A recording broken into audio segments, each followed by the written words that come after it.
आकाशवाणी मध्य प्रदेश से प्रस्तुत हैं प्रादेशिक समाचार।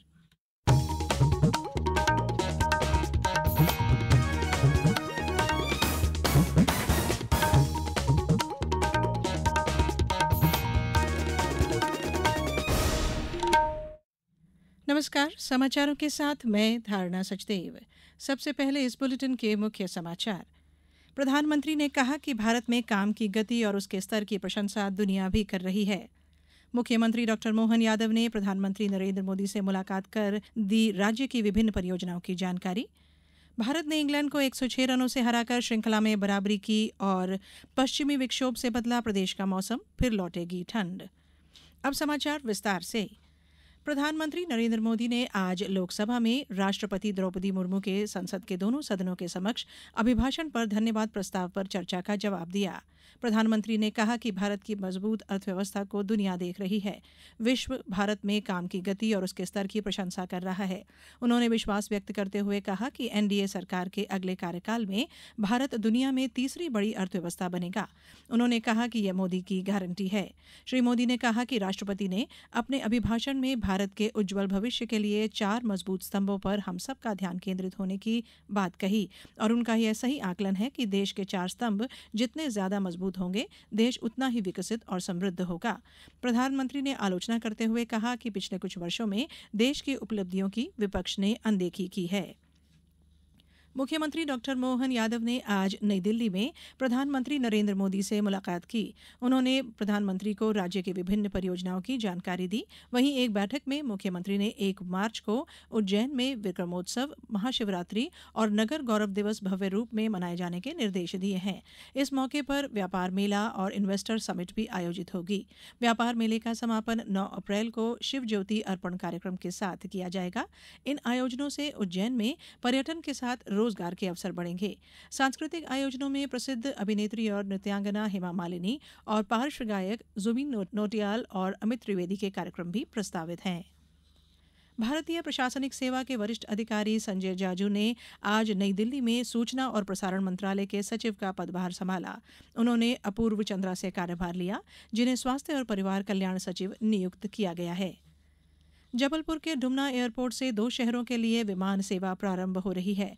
दिल्ली और मुंबई के लिए स्पाइस जेट कंपनी अपनी उड़ान शुरू करने जा रही है। 16 फरवरी से उड़ान प्रारंभ होगी, जो हफ्ते में 3 दिन उपलब्ध रहेगी। नई उड़ान प्रारंभ होने से डुमना विमानतल से एक बार फिर एयर कनेक्टिविटी बढ़ जाएगी। देवास जिले के शासकीय स्कूलों में विद्यार्थियों को आधुनिक तकनीक से पढ़ाई कराने के लिए मेरा स्कूल स्मार्ट स्कूल अभियान चलाया जा रहा है। अभियान में जन सहयोग से स्मार्ट टीवी प्राप्त कर जिले की शासकीय स्कूलों में स्थापित किए जा रहे हैं। इसी श्रृंखला में बैंक नोट प्रेस देवास द्वारा CSR मद से 70 स्मार्ट टीवी देवास जिले की शासकीय स्कूलों के लिए उपलब्ध कराए गए हैं। बैंक नोट प्रेस ने स्कूलों के लिए स्टेबलाइजर और वाईफाई सुविधा के साथ इंटरनेट भी उपलब्ध कराया है। ये समाचार आप आकाशवाणी भोपाल से सुन रहे हैं। हमारे समाचारों को अब आप कभी भी और कहीं भी अपनी सुविधा के अनुसार सुन सकते हैं। ये समाचार बुलेटिन YouTube, ट्विटर और फेसबुक पर AIR न्यूज भोपाल पेज पर भी सुने जा सकते हैं। इसके अलावा आप हमारी वेबसाइट newsonair.nic.in पर अथवा AIR न्यूज ऐप पर भी समाचार सुन सकते हैं। समाचारों में एक बार फिर आप सभी का स्वागत है। वर्तमान वित्त वर्ष के पहले 9 महीनों में 9,338 करोड़ यूनाइटेड पेमेंट इंटरफेस यानी यूपीआई के माध्यम से 1,43,47,779 रुपए का लेन देन किया गया। वित्त राज्य मंत्री भागवत कराड़ ने आज लोकसभा में एक लिखित उत्तर में यह जानकारी दी। उन्होंने कहा कि 2022 में विदेशों में 386 यूपीआई लेन देन किए गए। वित्त राज्य मंत्री ने कहा कि देश के नेशनल पेमेंट्स कॉर्पोरेशन ने बताया है कि वर्तमान में यूपीआई सुविधा Australia, Canada, France, Hong Kong, Malaysia, Oman, Qatar, Saudi Arab, Singapore, संयुक्त अरब अमीरात, ब्रिटेन और अमेरिका में दी जा रही है। राष्ट्रीय स्वयंसेवक संघ के सरसंघचालक डॉक्टर मोहन राव भागवत कल से 7 दिन प्रदेश में गुजारेंगे।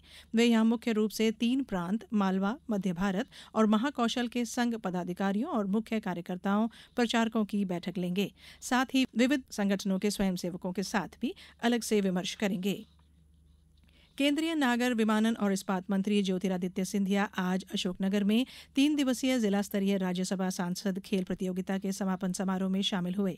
उन्होंने कहा, अगले वर्ष यह प्रतियोगिता 7 दिवस के लिए आयोजित होगी, जिसमें पंचायत स्तर की टीमें ली जाएंगी और फिर एक साथ संसदीय क्षेत्र की प्रतियोगिता भी कराई जाएगी। बात खेल की। भारत ने इंग्लैंड को विशाखापट्टनम में खेले गए टेस्ट सीरीज के दूसरे मैच में 106 रनों से हरा दिया। भारत ने पहली पारी में 396 रन और दूसरी पारी में 255 रन बनाए थे। इसके जवाब में इंग्लैंड ने पहली पारी में 253 रन बनाए। टीम दूसरी पारी में 292 रन बनाकर ऑल आउट हो गई। इस तरह भारत ने मैच जीत लिया। टीम इंडिया ने इस जीत के साथ ही सीरीज में 1-1 की बराबरी कर ली है। टीम इंडिया के लिए बॉलिंग में जसप्रीत बुमराह ने कमाल दिखाया। उन्होंने पूरे मैच में 9 विकेट झटके। वहीं कुलदीप ने 4 और रविचंद्रन अश्विन ने 3 विकेट लिए। बात करेंगे मौसम की। पश्चिमी विक्षोभ की वजह से प्रदेश का मौसम बार बार बदल रहा है। भोपाल, इंदौर समेत प्रदेश के ज्यादातर शहरों में गर्मी का असर देखने को मिला। 15 से ज्यादा शहरों में दिन का तापमान 30 डिग्री के पार रहा। जनवरी फरवरी में पहली बार ऐसा हुआ है जब इतने अधिक शहरों में दिन में गर्मी का असर देखने को मिला हो। वरिष्ठ मौसम वैज्ञानिक डॉक्टर वेद प्रकाश सिंह ने बताया कि पश्चिमी विक्षोभ के गुजरने के बाद तापमान में फिर गिरावट शुरू हो जाएगी। ठंड का हल्का दौर फिर आएगा और रात के तापमान में 2 से 3 डिग्री तक भी गिरावट हो सकती है। अब कुछ समाचार संक्षेप में।